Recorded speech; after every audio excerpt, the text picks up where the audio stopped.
Shalom, and welcome to Bible Stories as Blueprints of the Soul, your Biblical Hebrew podcast.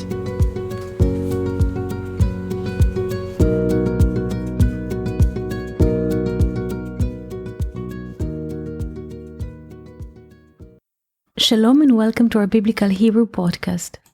When we read the book of Deuteronomy 11, chapter 12, we find a beautiful relation between the infinite, the Lord, the Tetragrammaton, and the Promised Land. As we said before, Promised Land is not a physical territory, but an inner space inside in each and every one of us. So what is the relation between the infinite and this Promised Land, the inner space, the tree of life inside of us?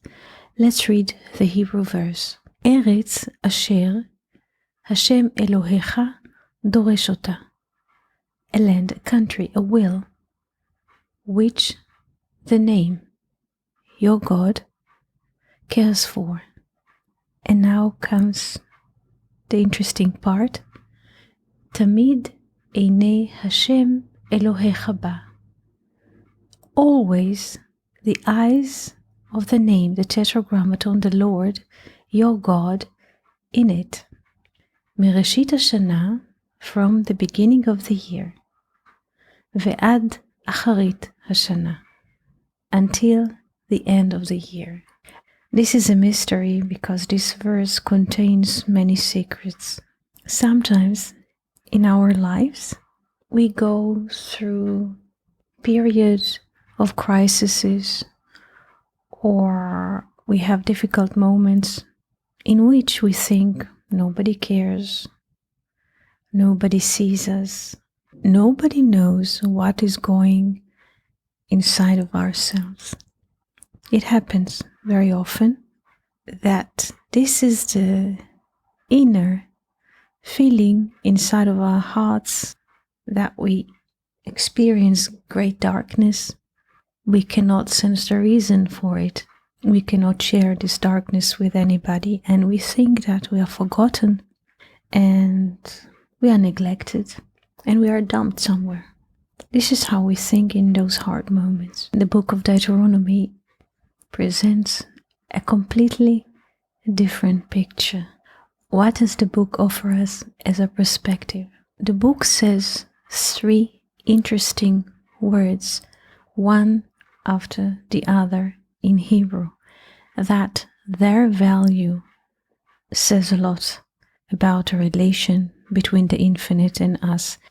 The three words are Tamid einei Hashem, always the eyes of the name, the Lord, the Tetragrammaton. This term, always the eyes of the Lord, always the eyes of the name, always the eyes of the infinite, gives us the volume of 620. Again, those three words in Hebrew gives us the volume of 620. 620 is the volume of the word Keter in Hebrew, which is crown in English. In other words, any reality in which we think that we are dumped or forgotten or left over at the end of the road is a lie, because the eyes of the Lord are always at us, and this is a proof from the Hebrew letters. Always the eyes of the Lord, the name, the Tetragrammaton, and the Hebrew says Elohecha, your God, personal God, personal guardian, I will say. Each and every one of us has a personal guardian, because there's always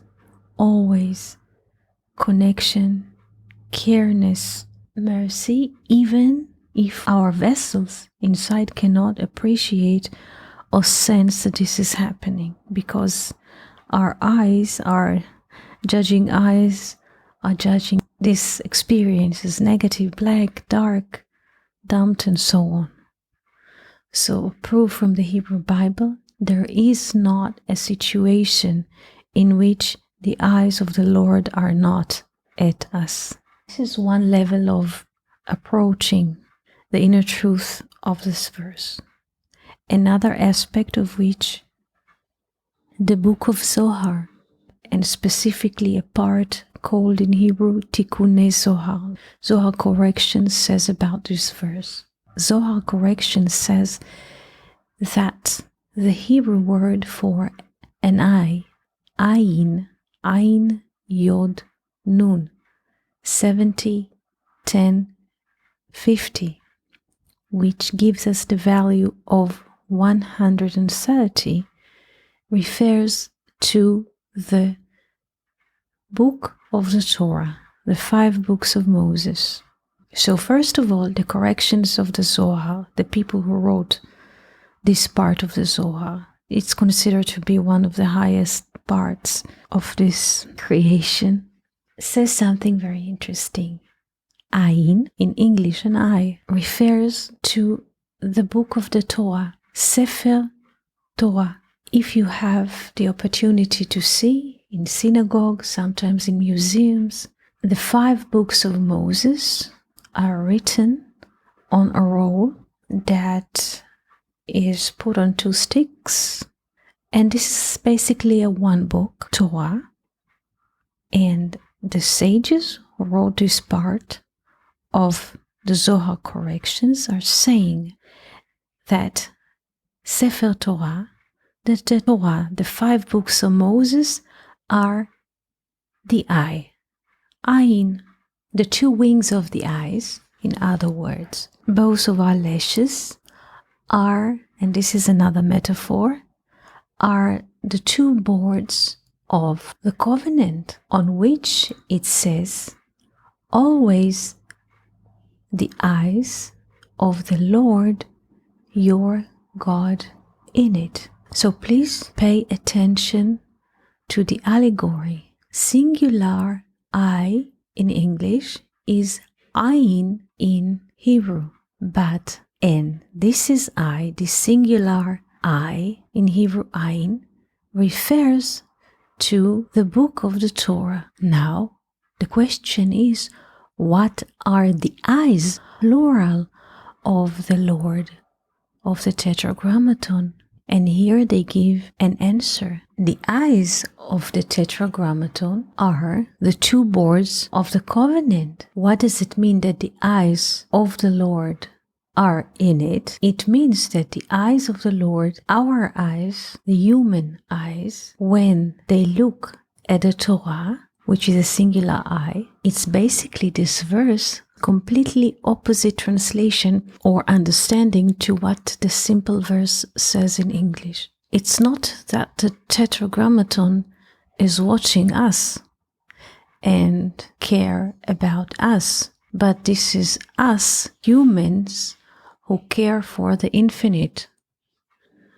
When we close the eyes of flesh, in other words, when our eyelashes are protecting our eyes, which are the eyes of flesh, we are able to see the 2 boards of the covenant, meaning the 10 commandments. And with this spiritual sight, we come and meet the single eye of the Torah. This is basically the meaning of the verse, and the eyes of the Lord are on it from the beginning of the year until the end of the year. Because through the course of 1 year, we are reading the book of the Torah. 1 year cycle, we read the book of the Torah from the beginning until the end, from Bereshit, which starts with the letter Bet, until the last word in the book of Deuteronomy, Israel, which ends with the letter Lamed. And if we connect the last letter of the Torah, which is Lamed, and the beginning word of the Torah, which is Bet, Lamed Bet, we get the word Lev, which is heart. also Lamed Bet Netivot Chochmah, 32 ways of wisdom. Now, the corrections of the Zohar opposite the simple reading, so to speak, of the verse, the literal meaning.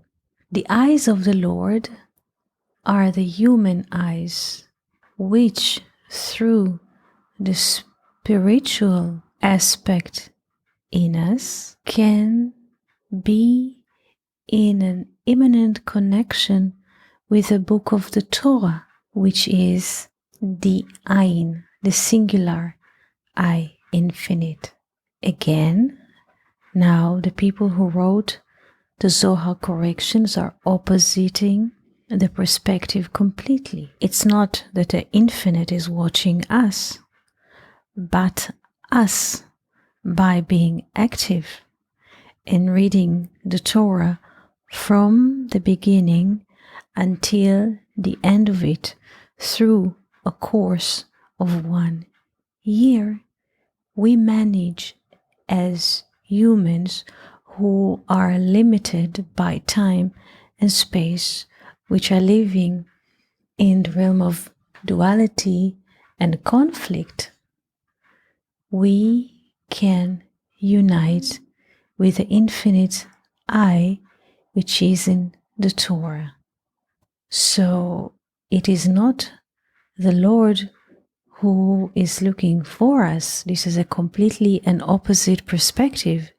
It is us who are, by being active, are looking for the infinite.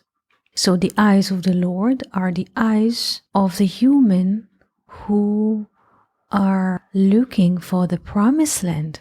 And the promised land is an inner space. Promised land is not just the Torah and the letters of the Torah, but the promised land is this intimate space in which our eyes, human eyes, the eyes of the Lord, the eyes of the Spirit are meeting the invisible I, which is hidden in the Torah.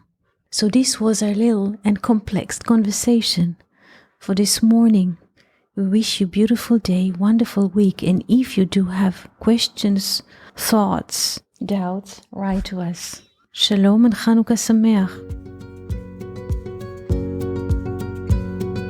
Thank you for listening to Bible Stories as Blueprints of the Soul. We hope that you enjoyed this episode. If you have any questions, comments, or would like to hear more about a certain topic, just write us an email to hebrew@learnoutlive.com. We are always happy to hear from you. For more episodes, videos, and articles like this, please visit our website at hebrew.learnoutlive.com. We also would like to invite you to join our live classes. Just search for Online College of Biblical Hebrew on Facebook and start learning now with students from all over the world. Koltuv and Shalom.